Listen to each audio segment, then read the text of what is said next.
Hello everybody and welcome to the Governance Evaluator webinar, Effective Stakeholder Engagement for Independent Education Sector. We're really proud to be partnering with Aon today for their risk advisory services. They help you identify risks and how to best ensure and mitigate those. And you can actually even get a form of insurance that supports you through crisis. We're also very proud to partner with Australian Public Affairs, and we have Tracy Kane, who is the CEO of Australian Public Affairs, being our guest presenter today.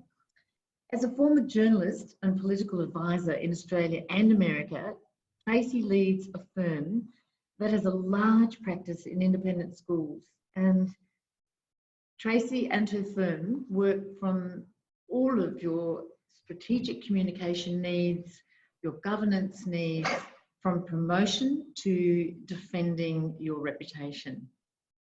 We, of course, at the Governance Evaluator are very proud to partner with Tracy and her team as well as our expert conveners for the governance evaluation processes across the independent school sector across Australia. We're absolutely thrilled about that.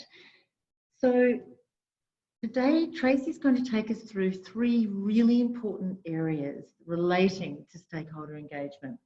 First of all, she's going to talk about why would you talk about stakeholder engagement at the board level. Secondly, she's going to talk about, well, what is stakeholder governance? And lastly, she's going to talk to us about, well, how do you actually do it? Later on after that, we're actually going to have a question and answer session, and please don't hesitate if you have any questions during this webinar today.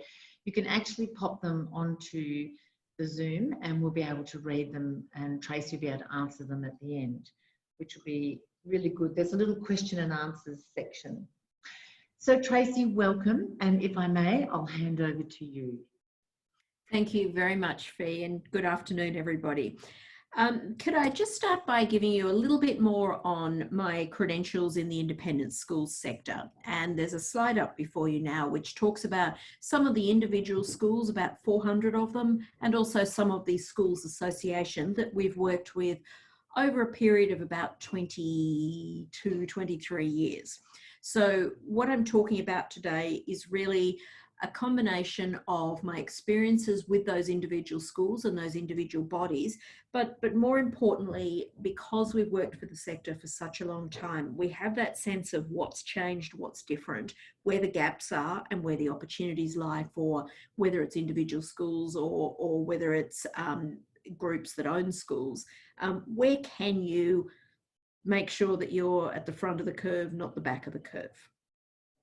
So if we start with the first question, which is really about why would you at a board level or a school council level talk about stakeholder engagement? Why should this come across the radar in any way at that governance level? I want to reflect a little bit on what's changed over the past period of time. That certainly the introduction of the ACNC has brought in a number of different levels of accountability on top of the changes from government in terms of reporting and in terms of provision of information. And in some cases, particularly the ACNC, it's been a bit of a trigger to rethink the structure and therefore the governance arrangements within schools, particularly faith-based schools. Don't need to tell you all about the Royal Commission, the role of governance and culture in preventing abuse, and the response to abuse. That certainly was a commission that really heavily focused on what is the governance role associated with culture, and what role is it of the board or the council to help set and maintain and monitor that culture so that you have a more healthy environment for the reporting and the escalation of issues and complaints. The next would really be the changing public expectations. It's very, very interesting now how quickly we see groups of parents not liking the principal's decision, and therefore they will write to each member of the board.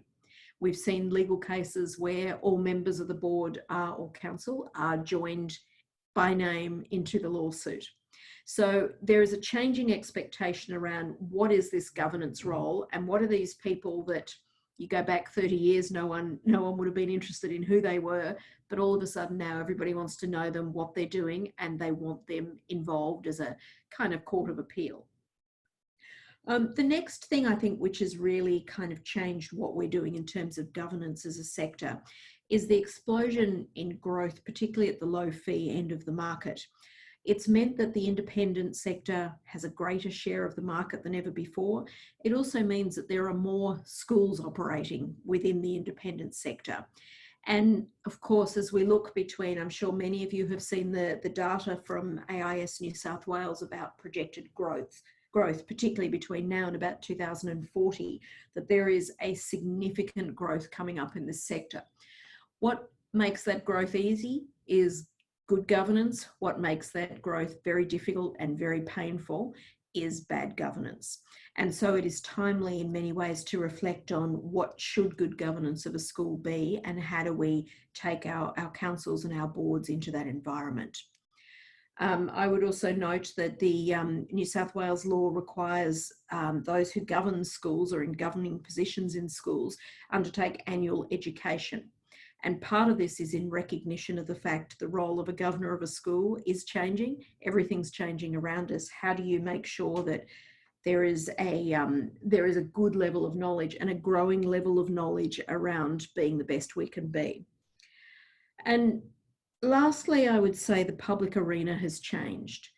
Never before have school boards been under such scrutiny.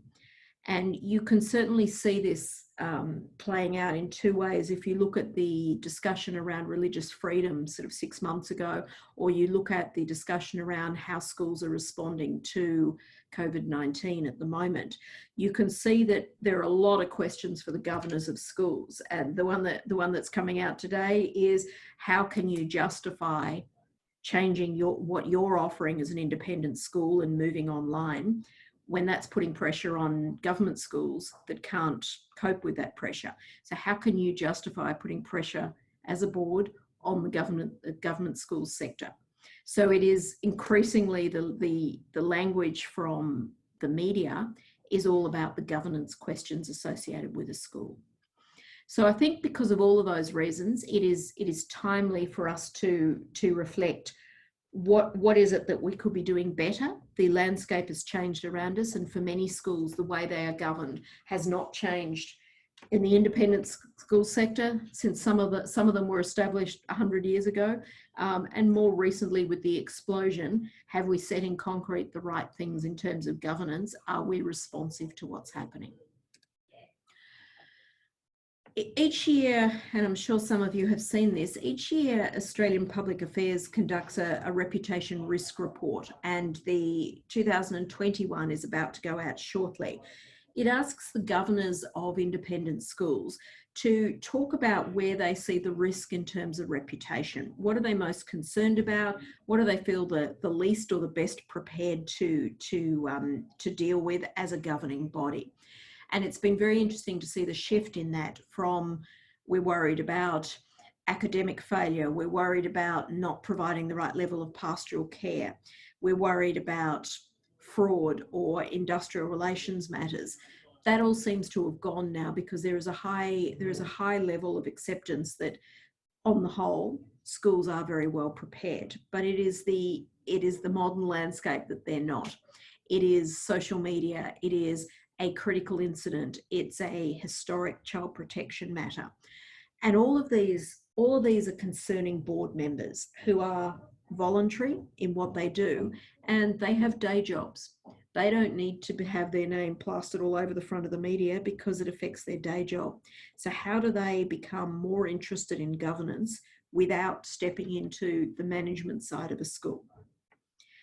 The other thing I'd say is increased within schools is the higher frequency that parents or staff members go directly to a board.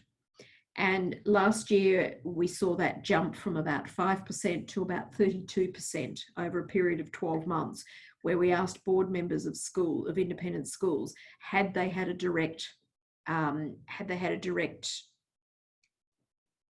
question or approach by a staff member or a board or a parent. 32% said yes.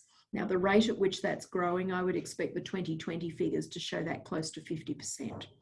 So there are a whole range of reasons that make it very clear that we need to, as a school sector, we need to start responding to some of these governance questions that historically never existed. Last year, the Governance Evaluator also undertook a benchmark report. Now, this is right across the board, all Australian boards, and it's looking at what is the #1 risk.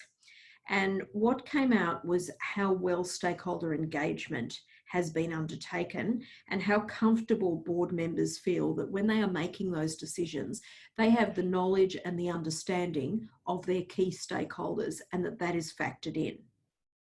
And if you look at that, 50% answered yes, stakeholder engagement was done well. Now, when we look at the environment that independent schools are in, that 50% would be an alarming figure.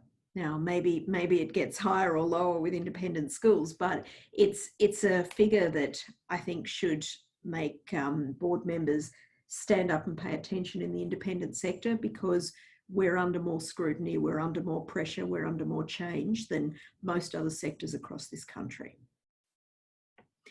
Can I just take a moment to reflect on a development that's come out of the UK over the last couple of years? And it is a ruling that listed companies, so companies listed on the stock exchange in the UK, need to show effective engagement with stakeholders on an annual basis. Now, this is fairly new, so there's probably not that much testing on what is effective engagement, but the edict is that it must be meaningful, it must be regular, and it must be communicated in a way that encourages and rewards participation. And this is at a board level. It also must feed into board decision making. So how do you as a board member say, we have heard that feedback and we are listening to it? The UK model offered three ways of doing this, of incorporating this into the boardroom and the board decisions. One was to have a designated board member who would at every moment bring up stakeholders and what stakeholders are thinking and saying. Another option was a subcommittee, and a third was a sort of representative director. Now, given the complexity of stakeholder associations these days, if you're not careful, you might have 500 people on the board. So I'm not sure how practical that last one would be for schools. The other international experience that I would like to reflect on is out of Harvard and some of the other US think tanks, where they're looking at the introduction of a term called stakeholder governance. And that is recognizing that we are all in a new paradigm, and that there is a real difference between management's responsibility to engage with stakeholders and what the board needs to do in terms of its stakeholder management to really understand and interact in a meaningful way with its stakeholders. And the question emerges, how do you not step on management's toes? How do you actually conduct stakeholder governance without blurring it with management, but in many ways piggybacking the management systems and structures? And so what we want to talk about today is really how might we go about looking at that, and how do we address some of the main challenges facing board members of schools? So how can you fulfill your director's duties to act in the best interests of the organisation if you don't know the shareholders? And by that, I don't mean, well, I'm a parent, I know everybody. I don't mean that sitting on a board. What I mean is truly understanding, where are the priorities? Why is it that your parent community may support one thing but not another thing? How supportive are they? Are they just, yeah, it's fine, or are they absolutely loving it? And part of the reason for that is you need to know what their priorities are. And in political terms, in basic political terms, there are some that will always love you. There are some that will never agree with you. It's the ones in between you care about, because you could sway them your way or you could sway them against you. And how you do that has a big impact on the school community and the culture of the school, and your ability to get on and run a school without a constant distraction.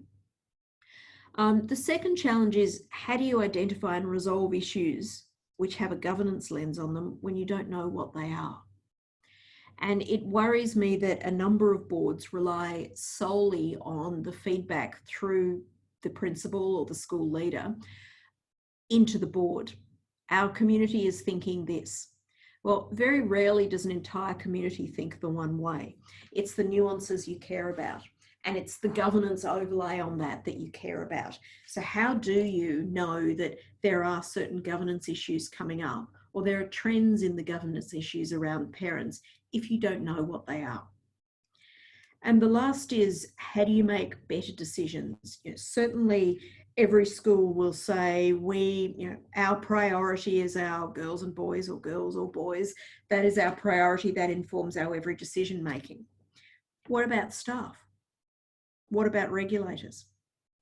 There actually is a balance in all of this, and some of that language that panders to the person reading the correspondence, I don't think is helpful in creating a governance framework in which you're acting on behalf of all stakeholders.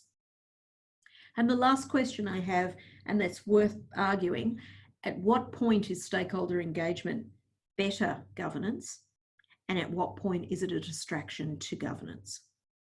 Certainly I've seen school boards that have the prefect group in once a year to speak to the board. They might have various staff come in and talk to the board about particular topics, or just talk to the board about how they're going. Whether or not the school leader, the principal, the headmaster is there or not is almost irrelevant. But making sure that there is that constant interaction that allows you to understand what they're thinking and why. And often we've found in schools that it is not so much one issue or one matter, it's several at the same time. So it's about timing, and one matter wasn't quite resolved before the next one hit, therefore they're joined. And that's the sort of information that a good governance body requires. So let's look at what is stakeholder governance. And I've deliberately picked up the term governance rather than stakeholder engagement, just to enhance that difference between management and governance. So it is not communication. If you go back 5 years, the board of a school would very, very rarely communicate with the parent community, and often it would only be in a critical incident or a crisis. I think we're past that a little bit. We're certainly seeing in some schools where something does go wrong, and where's the board? Why are they all so quiet? And you're starting to see things turned on school boards because they want to know where they are and what they're doing in this and what is the governance overlay. It's not just a day-to-day management decision. It's about knowing what your community expects, understand what they expect from you as well, not just what they expect out of education. What do they expect out of the board? How often do they want to be communicated with? What is the language? What are the ideas that they find important? And what do you need to emphasize to make sure that you keep that majority of that community in support of the school or the decision? So this is about stakeholder engagement in a governance sense. How do you set the parameters in which the operating environment is undertaken? It's the decisions at a board level. It's not about the day-to-day running of the school. So the AICD here in Australia talks about an organisation's relationship with its stakeholders having the ability a direct ability to impact on your likelihood of achieving the goals. And we've certainly seen that in schools where there is a hurried campaign of change, that failure to communicate the governance principles, let alone the day-to-day changes, leads to an audience being disaffected. And if they're disaffected, they're pulling against you. And if I'm sure we've got some heads of schools listening as well as some from the governing bodies, but the general rule for a head of school is you can afford to have either your board or your parent community or your alumni against you, but you can't afford to have two of them against you. And so understanding where this sits, and it is the responsibility of the governing body to make sure that you give the leader of the school the best chance possible to succeed and to lead the school in the direction you would like. We are seeing an increasing number of school boards being involved in the stakeholder engagement process. Sometimes that's good, if it's inserting governance questions or a governance perspective. Sometimes it's bad if it relates to management interference or wanting an explanation on every single operational detail that's being measured. I think the outcome of this is there is a lot of evidence and a growing amount of evidence to suggest that stakeholder engagement is in fact a really critical component of good governance in independent schools. Stakeholder engagement. So 3 components for a board to think about. One is the research. How do you start to know and understand your school community? And it's not as simple as 97% of people think we're fabulous. It's not a satisfaction survey. It's genuinely understanding the language they're using, their priorities, what really upset them, what doesn't upset them, what they're interested in, what they're not interested in. And then you tailor your decision making and your communication of your decision making accordingly. So for instance, there are 2 different types of research. There may be qualitative research, which is getting groups in rooms and talking to them, finding out their language, finding out their priorities. And there is the qualitative, which is the data you see where you've got the 58% of people, etc. You kind of need both. They serve very, very different purposes. And I think the boards that I've seen that operate very well are the ones that have an innate understanding on where their community is sitting, what the spectrum of views are, and what the spectrum of acceptable responses are. Next is involvement. How do you involve your school community? And increasingly, stakeholder engagement at a governance level is not just pumping out knowledge. It's not just pumping out that information in the newsletter or in an email once a term. It's much, much more than that. It's about involvement. And we've seen schools that involve around the development of a strategic plan or a master plan. We've seen schools that have a rolling approach whereby there is engagement around what is happening at the school more broadly, and each term or each second term, there is a gathering, which you probably can't do now, but there is a gathering whereby you talk about certain topics, and the topics are nominated in advance and people can come along and contribute. Now, where it works nicely with board involvement is if the board not only is there on the night, but actually inserts some of the questions that go to your stakeholders to think about before the night. So it may be about, what do we think of the online learning program? It may be the sporting program. It may be a range of things, as long as it's made very clear that everything said at those sessions is not automatically adopted. So it's a matter of managing those expectations so that people know they are there to contribute, not to dictate, and that there are a range of views, and that the facilitator is actually allowing a range of views to be aired. So then that reinforces that view that there is a management and a governance decision here, and there's a lot to weigh up. The last is, how do you, in terms of involvement, how do you take that involvement and make it part of your board process? So at what point in a board meeting do you stop and say, here are the views of our staff, here are the views of our parent community, here are the views of alumni on this matter? At what point do you do that, and who does that? Is it a designated director? Is it a small subcommittee or an advisory panel? What is your mechanism for incorporating that into decision making? And that is about genuine involvement, because it's not just we'll listen to you and then go and do what we want. It's actually we take that into account when we make decisions. Now, again, not every decision will reflect every person's desires, and it's not a popularity contest. There is a degree of educational expertise required to run a school, but it is important to know that you are engaged as a board. And the last is communicating. As I said, historically, there wouldn't be a communication from the board to the school community, and you would only ever see the chair's name in a matter of crisis. Increasingly, we're seeing that change. We've started to see over the last sort of 5 years or so, you've started to see board members' photos and names appear in annual reports. Before they were just bullet points with names. Now you're seeing CVs. Now you're seeing a record of how often they attend. So there is this escalating visibility around board members. How do you take that from information to assurances around good governance? Because good governance isn't necessarily process, it's good decision making and it's listening. And how do you interact with your stakeholders separately to management?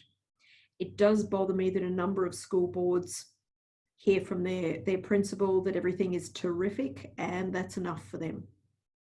I'm sure it is terrific, but sometimes you've got to check for yourself. And in terms of asking the relevant questions to fulfill your fiduciary duties, is accepting that and not asking questions around that and not seeking some form of direct engagement, is that actually fulfilling those duties? And I would have to say in the changing environment, I don't believe it is anymore. Lastly, activating it. We've talked a little bit about that. How do you, part of it's reporting back to say, thank you for your feedback. It's valued. Here's how we've valued it and here's what we've done with it.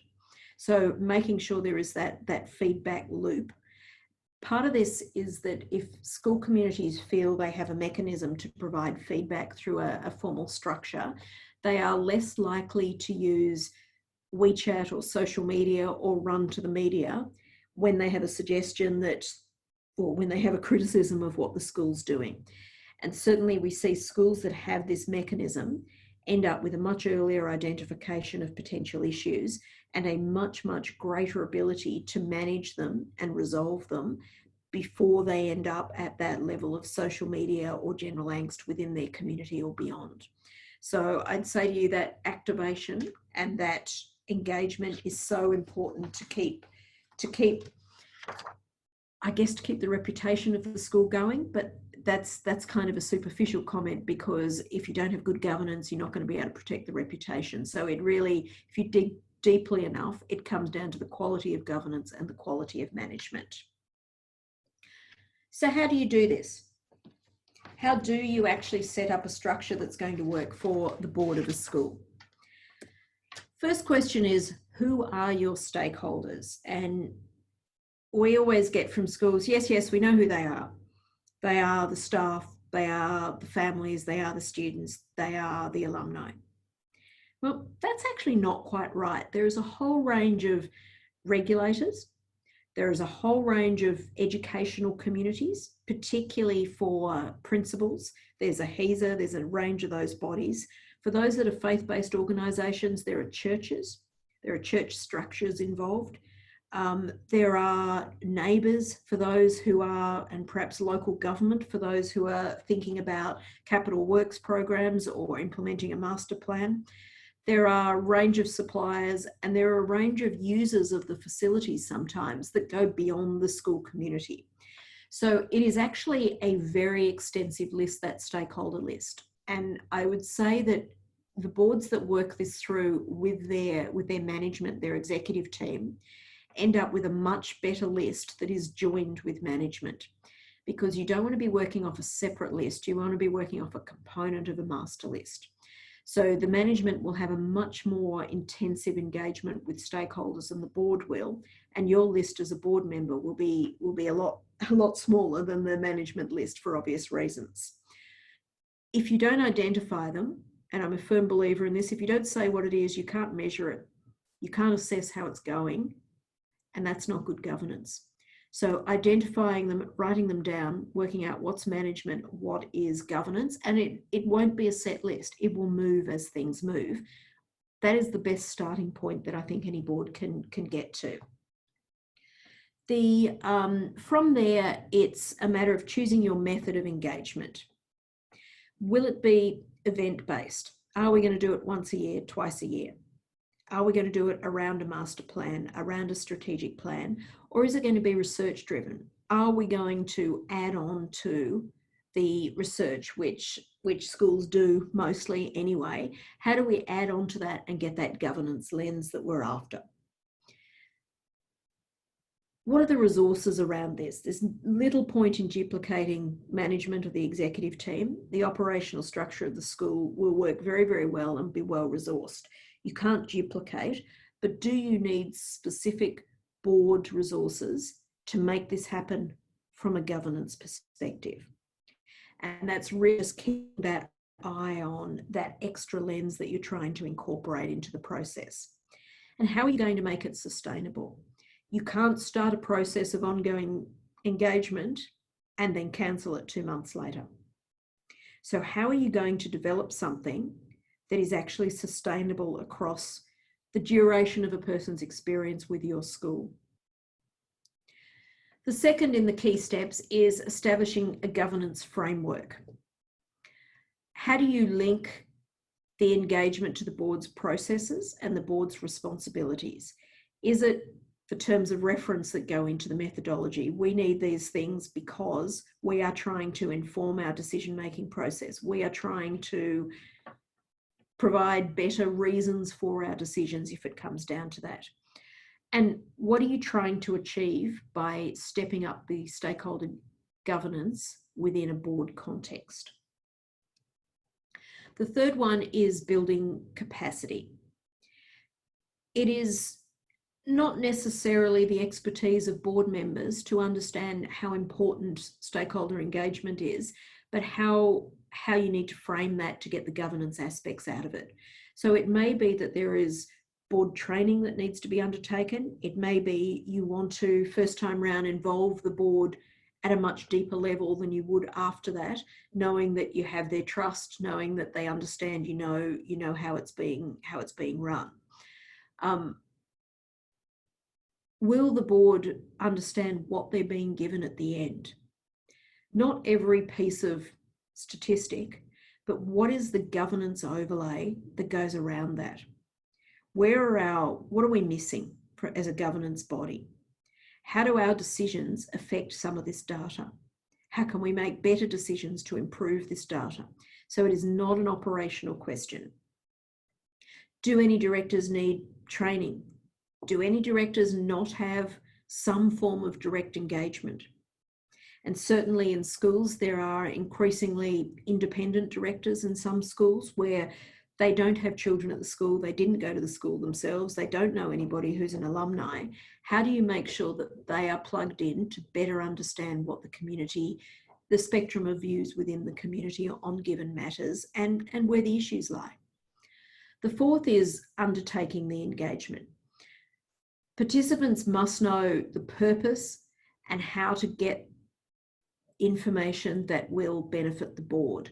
So you can't run an engagement program that has somebody saying, my child's in year 4 and etc. You actually need a section of engagement that talks about governance issues only and explains what is the governance question and what is governance all about and why is it not operational matters. And you need somebody who's facilitating that to make sure that that is kept on track, because once you open the microphone up to that sort of individualized experience that doesn't go to anything in particular, you will end up with a flood of them. And how do you manage the exercise so it's a positive exercise? I've certainly seen schools attempt to undertake sort of versions of focus groups with the community, and people come along with a list of grievances. And and I've seen this happen, and the facilitator will say at the end, well, why are you still here? Oh, we love the school. Yet they've spent 50 minutes out of the hour telling you how terrible it is and what's wrong with it. So you need your stakeholders to walk away from the engagement in a way that says, I'm so glad they consulted with me. I have greater confidence now that they are listening, that I'm really part of this school environment, that decisions that come out may not agree with me, but they will at least factor in my perspective and where I am at this point in time. And so I think that's a very important part of how you manage that engagement. Analyze and act. What has the board learned? Not what has management learned. What has the board learned? Where is the governance lesson that has come back? What do you need to do as a result? What is the plan and what is the timeline to do that? And how can you then change the way you do things as a board? When you sit down in that room to have a board meeting, what changes as a result of this? And lastly on that, what's the follow-up? Thank you very much, and then you never hear about it again. Doesn't work as follow-up anymore with stakeholders. There needs to be either a regular report, or there needs to be something that says, we've heard your views. They range from this to this, and our decision is such and such, so that you actually incorporate them. It feels as though they're incorporated in the decision-making process. And lastly, feedback. This is the sitting in the room of mirrors question, where you need to learn what's worked in our engagement and what hasn't worked as a board. What has been a wasted activity for us? What has been genuinely valuable, and how do we now grow that? And so over time and over years, you should be finely tuning your stakeholder governance as you go to end up with a robust model that is also flexible to whatever's happening at the time. So that is really the last of the theory component. That is really the last of the theory component around governance, governance aspects of stakeholder engagement. I know there are a number of questions, so if you like, we can use our remaining amount of time to address some of those questions. Well, thank you very much, Tracy. That was really informative and really helpful.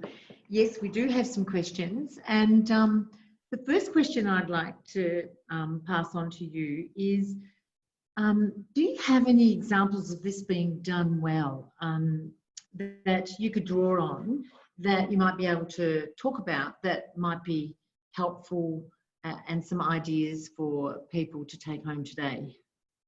Yeah, look, there are pockets of good behaviour, but there's probably no great examples of excellence. And I think because it is a developing governance responsibility, I think a number of schools are still grappling with it. What I do see is where it's not done well, and that causes all sorts of problems. And I guess in some ways you learn more from what doesn't work than you do from what does work, I guess. But I've certainly seen a growing disconnection between school boards and their actual stakeholders, because it is all funneled through the eyes of one individual, being the principal or the school leader. And that is fantastic for the 99.999% of those people who are brilliant at their job. But it's the one exception that causes the problem. And I've seen an example of a principal informing, this is many years ago, informing a school board that the latest research data had come through, and the key results, not all of them, the key results are X, Y, and Z, and 99% of people love us, 100% of people think we do a great job. There were all of these amazing endorsements. A week later, there was a parent revolt and calls for the principal to be sacked. The staff joined in. It was a complete collapse. And my lesson from that is, you don't, as a governor, want to be too disconnected from the views of your stakeholders. That makes a lot of sense. It really does.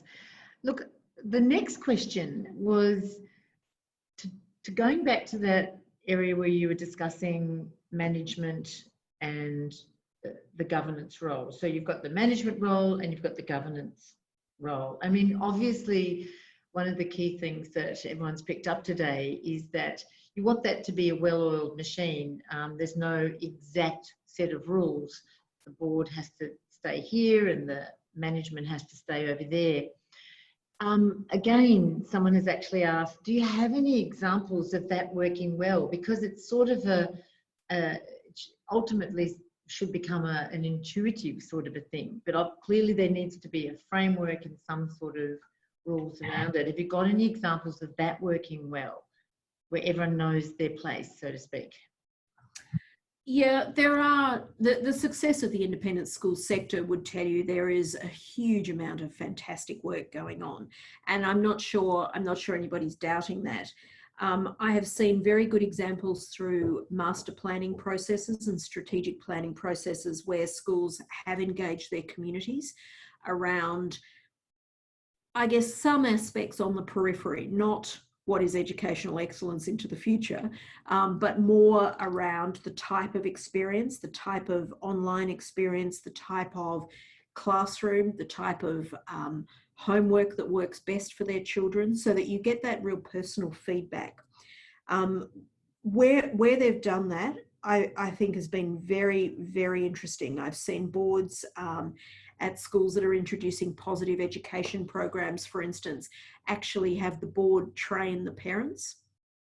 And that's been interesting because it actually gives the parents exposure to the board, but it also reinforces the decision that it is good governance to have this as a practice in schools.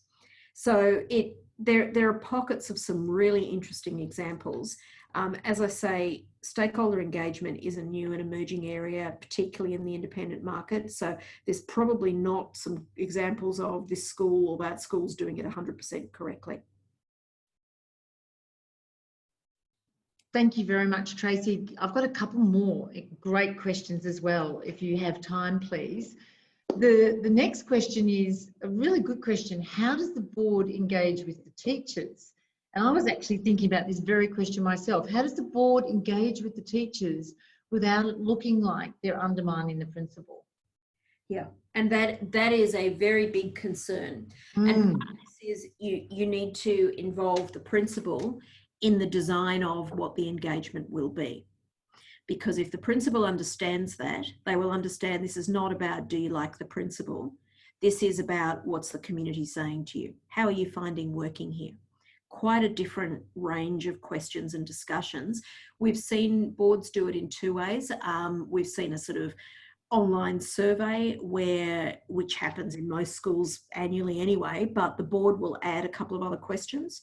And those questions are not seen by anybody, the responses, sorry, are not seen by anybody other than the board.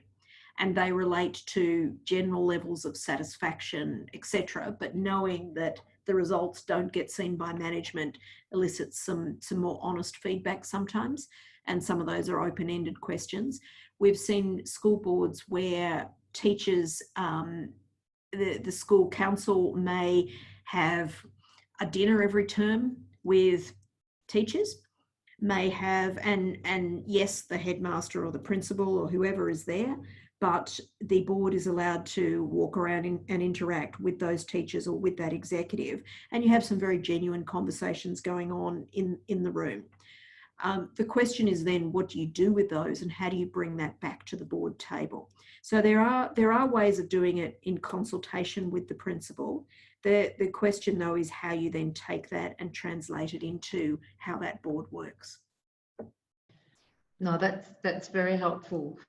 And lastly for today, the final question is, regarding a master plan, would you include all stakeholders in this process at one event? For example, neighbours, staff, family.